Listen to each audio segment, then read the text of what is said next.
मैंने अब अपनी भूमिका जो है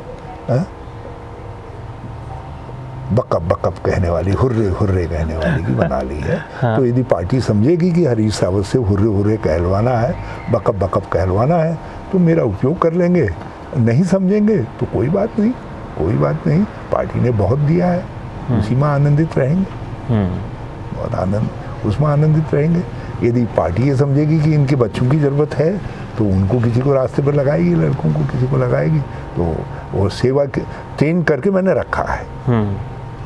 बेटी को आपने एडजस्ट भी कर दिया है, मैंने जीत भी गई। ट्रेन करके मैंने रखा है, जिसको उपयुक्त समझेंगे करेंगे। अच्छा सर, दोनों बच्चे तैयार हैं लड़ने के लिए? तो आज कानपुर में जा करके किसी से पूछ लीजिए, लोग कहते हैं यदि वीरेंद्र लड़े होते तो जो है वीरेंद्र जीते, और आनंद बड़े अच्छे बहुमत से जीते। आनंद, देखिए आनंद ने राज्य भर में बहुत काम किया, उसने युवाओं को बहुत जोड़ा पार्टी के साथ, और उसका वो सामाजिक सरोकारों के लिए लड़ता है, बहुत वो करता है। और ये मेरी गलती रही जो आपने कहा कि मैं कुछ ऐसी परंपरागत सीटें, अब वो जहाँ काम करता है वहाँ या तो कोई मेरा पुराना साथी रहता है, वो अब वहाँ मुझको दोनों में से चुनाव करना पड़ता है तो पुराने साथी में से करना पड़ता है।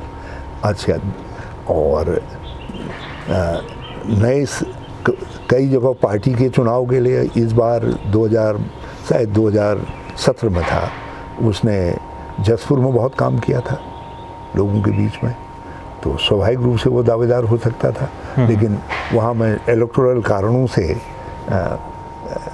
एक दूसरे व्यक्ति को ले आया, तो मैं ही लाया, और बल्कि उनको टिकट को लेकर के बड़ा भारी विरोध था पार्टी के शीर्ष स्तर पर, क्योंकि उन्होंने बहुत ऐसे बयान कुछ दिए थे कभी, जो है जवान आदमी की फिसल जाती है, जो कांग्रेस के अंदर स्वीकार्य नहीं होते हैं, और अल्पसंख्यकों को लेकर, दूसरे लोगों को लेकर के। लेकिन मैं डटा रहा, मैंने अपने बेटे को नहीं।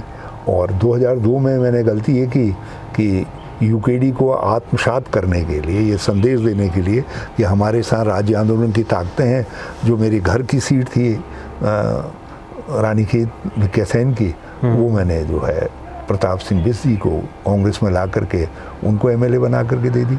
तो अब उस जिस कालखंड में मेरे हाथ में थी, उस समय कांग्रेस बनाने की बात थी। पर एक आरोप बीजेपी लगाती है कांग्रेस पर, खास तौर पर परिवारवाद को बढ़ावा देने का। आप पर भी फिर आरोप लगेंगे, आपको भी टारगेट करेगी बीजेपी अगर आप परिवारवाद की बात करेंगे। बेटी आपकी विधायक है, बेटों को अगर आप टिकट की मांग करेंगे। बिना परिवार के सहयोग के कोई भाजपा वाला जीत सकता है। मोदी जी एक्सेप्शन है, बाकी तो हम कोई एक्सेप्शन नहीं है। अमित शाह जी भी एक्सेप्शन नहीं है। तो राजनीति के अंदर परिवार का सहयोग चाहिए होता है, और तो परिवार का सहयोग के बिना आप जो है, आज की पॉलिटिक्स बहुत डिमांडिंग पॉलिटिक्स है, कंस्ट्रेंट बहुत है, बहुत सारी चुनौतियां हैं, बहुत सारे फ्रंट हैं इस राजनीति में, तो उनको मैनेज नहीं कर सकते आप। एक तो शादी ब्याह का ही इतना बड़ा, आज तो लोग हमको लड़की के नामकरण तो छोड़ो, बच्चे के मुंडन तक का निमंत्रण देते हैं।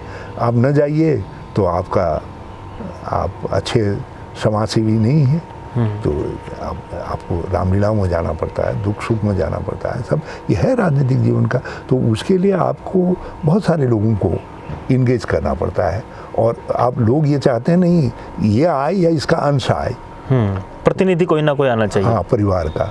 तो अब वो प्रतिनिधि बनाते बनाते वो नेता बन जाते हैं, तो क्या करेंगे।